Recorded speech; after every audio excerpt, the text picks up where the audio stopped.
Good morning. It's me, your your humble neighborhood stroke consultant. Sorry, not having a stroke. That is not slurring and jumbled speech. That was just me being a numpty. So today we're going to discuss post-stroke anxiety. So we've done post-stroke depression. We've done vascular cognitive impairment. I've done some of the other things in relationship to like your altered sense of self and that material. Now we're going to get back into some of the mental health issues you're going to encounter post-stroke, and we're going to cover post-stroke anxiety. So just like post-stroke depression, everyone that's had a stroke should be screened for post-stroke anxiety because post-stroke depression and post-stroke anxiety, they play hand in hand. So if you have post-stroke depression, it's a high likelihood you could also have post-stroke anxiety. And if you have post-stroke anxiety, it's also a high likelihood you could have post-stroke depression. Now, you ask yourself, how can I be depressed and anxious? How is that possible? Thanks for asking. I'm going to tell you. So, the post-stroke depression is because life sucks now, and you're not sure how to swim in Jello, right? That's essentially the nuts and bolts of it. How will your post-stroke depression or a loved one's post-stroke depression actually present and impact them? That's going to be about as unique as the individual, and yet again as unique as the stroke. Now, post-stroke anxiety. How can they be anxious, or how can I be anxious and depressed at the same time? They seem to be a bit counterintuitive or not mutually supporting. Well, you're anxious for a couple of reasons, and I'll include the links to the research I've done. Are you anxious because, like me, I had my stroke at work? I had my stroke in front of about 150 people.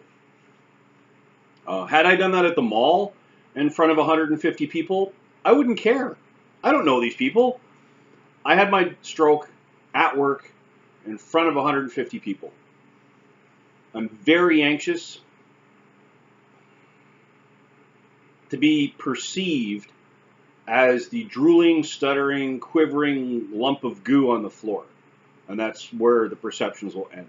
I'm very anxious that I may not be able to return to work and do the job that I used to do because I was pretty good at it. I'm anxious that even if I do return to work, I won't be able to perform like I used to. I'm anxious for many reasons around the whole work piece. New environments get me anxious. Being overstimulated gets me anxious. People ask me how have I been, and I say, "Oh, I have a stroke," and they have to explain it. That gets me anxious. Dealing with assholes, that gets me anxious. We might actually do a video. A is for assholes. Yeah, we might do that. But there's a lot of reasons why you could be anxious post-stroke, right? And they're each unique, and they'll be unique into the individual. Now, there's a couple of reasons why you might have post-stroke anxiety, right? And the great thing, just like depression, post-stroke anxiety is completely treatable, right? It's not something you need to suffer in silence about. It's not something you need to worry that, A, it's normal, right? Completely normal. B, if you choose to identify it and you choose to seek help, you can choose to get over it, right? And I don't mean like in the pejorative, oh, there, you'll get over it. No, I mean, this is something you can find that obstacle and you can get over that obstacle and you'll come out better the other side, right?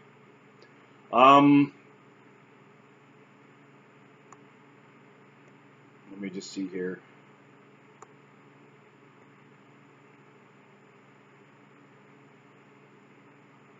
Now, if you had pre-stroke anxiety or an anxiety disorder pre-stroke, that will definitely heighten, if not exacerbate, your post-stroke anxiety. Just like pre-stroke depression, if you had depression pre-stroke, that can definitively mangle things up post-stroke for your depression. So, sleep disturbance, right? There is some association to disturbed sleep and anxiety. Well, because think about it, you're not sleeping, right? Why aren't you sleeping? So now you're left awake at oh dark stupid, playing video games on your phone, or watching movies, or attempting to read, or you know what? You're just trapped in your brain. You wake up, you decide, you know what? I'm just going to lie in the dark and I'm going to try to fall back asleep. And 3 hours later, after going wall, wall, wall, clock, wall, wall, wall, clock, wall, wall, wall, clock. Oh shit, is that the time? You have all that time to be trapped in your brain, right? So definitely. You also might have a clouding of consciousness, right, where you feel like you're in brain fog. Definitely, that's going to be that. I've kind of been there. It gets me kind of anxious because I'm like, is this going to end? This is kind of stupid. Why can't I complete a thought, like even form a thought in my thinker, right? Some people that have aphasia or have language, speech, communication difficulties, they get anxious for many reasons. Because think about how you deal with your day-to-day just in speaking, right? Talking on the phone, listening on the phone, talking to a colleague, right? Unfortunately, speech is kind of a necessary thing.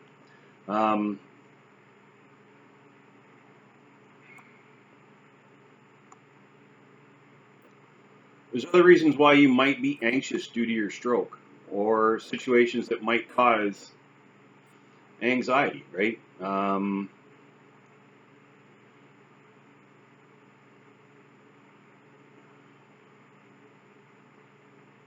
Now, some people might get so anxious that they might start avoiding, right? I don't like stairs. And through some of the support groups I'm now on Facebook, and I'll get in, I'm going to do a video about support groups, actually, maybe today. I don't like stairs. Short, small stairs, I can kind of deal with. You get into those Victorian style staircases that are extremely high, right? And they go up 20, 30 steps, and they're fairly steep. Yeah, that can be a bit of my kryptonite. I don't like stairs. I get anxious when I have to deal with stairs. More so going down than coming up.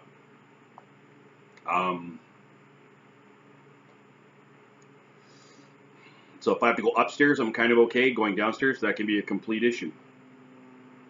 Other things that can cause anxiety, which will eventually be avoidance, shopping. There are days where me in a grocery store is definitively a bad idea, a completely horrible life choice. Be it the fluorescent lights, be it a flickering kind of out fluorescent lights, be it the ambient noise, be it the music, be it the crowds, be it, idiots that you have to deal with. Trying to track and scan and move at the same time can be still a bit of a difficulty for me.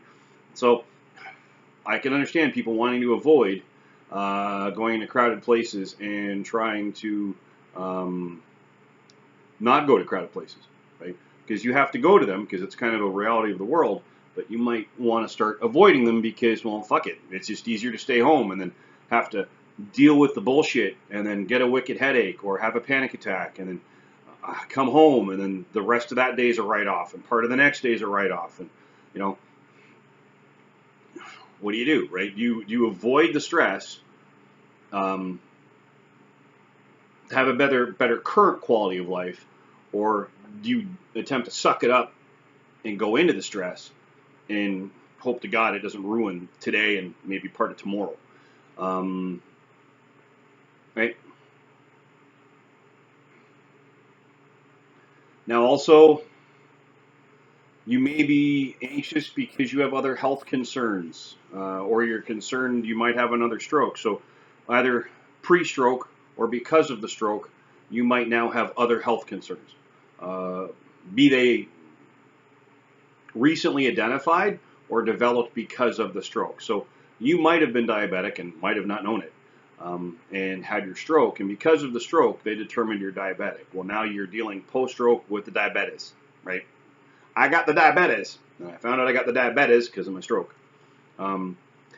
You might have found out that because of your stroke, you now have a heart condition, right? You have sleep apnea. You have fill in the blank, right? Whatever that case may be, it's your situation, and now you are anxious because of that extra situation in addition to dealing with your stroke.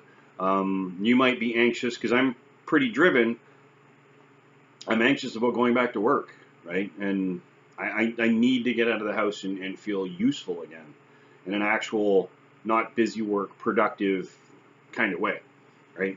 And I'm kind of anxious if that's even a reality some days. So there are many reasons why someone might be anxious, right? And being anxious post-stroke is something that is completely and totally normal, right? Because you've had a major life-altering event. Major life-altering event. There's no way to get around the fact that you had a stroke. Be it a TIA, be it ischemic, be it hemorrhagic, be it left brain, right brain, midbrain. Right? There's many places you can have a stroke. And that also depends on how impacting was your stroke, right? So when it comes to your recovery, right? And again, every stroke is so individually unique, just like the individual that had them. There's no way to effectively compare my stroke to your stroke to someone else's stroke, right? It's not realistic. Because not only is the stroke unique, the recovery journey of that individual is unique. So with the anxiety, there's a high probable cause of anxiety, that being the stroke. There's, a different, and there's different reasons for being anxious, right? So for those that have had a stroke and they're going through post-stroke anxiety, right? Completely normal, right? There's no reason to feel that this is not a normal thing, right? Post-stroke anxiety is real.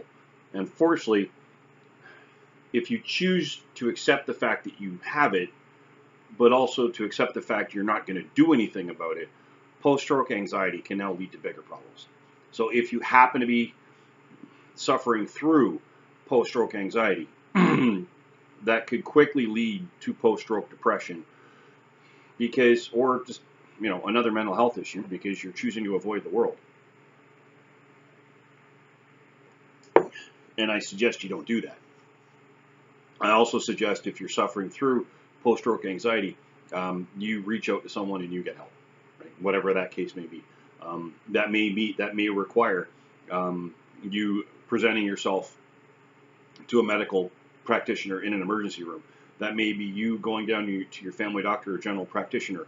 That may involve, in worst case scenario, the dialing of 911 to get you the help you need. Whatever you need, you need. And I understand that even some days you don't know what you need, because trust me, I'm there, or have been. So essentially, the big takeaway from today is post-stroke anxiety. Don't be anxious about it. It's a thing, right? Post-stroke anxiety is completely normal and is almost expected. Post-stroke anxiety can present for many reasons, and it's unique to the individual, right? And the best thing is, post-stroke anxiety is completely and totally treatable. It is something that a positive result can be had, because the more anxious you remain and the longer you stay unaware of its impact and you're unwilling to take care of that impact, unfortunately, the worse the outcome, or the worse the likelihood of kind of a shitty outcome is going to be for you. So on that note, please immediately get yourself the help you need. And if you happen to like what you've been watching over the past while, going into month 3, we're just starting our 3rd month. Please like, share, subscribe with your friends. If you happen to know a family member that is either currently going through a stroke or the stroke recovery process, or has had a friend or family member that is also going through the stroke recovery process, please share the channel with them. Maybe they get some insight, maybe they get some ideas out of this. And if you happen to see either in yourself or someone around you the signs or symptoms of a stroke, which I've had all of them, right, which is facial droop, inability to raise both arms equally or effectively, right, inability to smile equally effectively or at all, slurred, stuttering speech, inappropriate word usage for situation or context, general body weakness, weakness on one side, inability to stand unaided, please immediately place that person in a position of comfort and dial 911. Something so simple could save a life.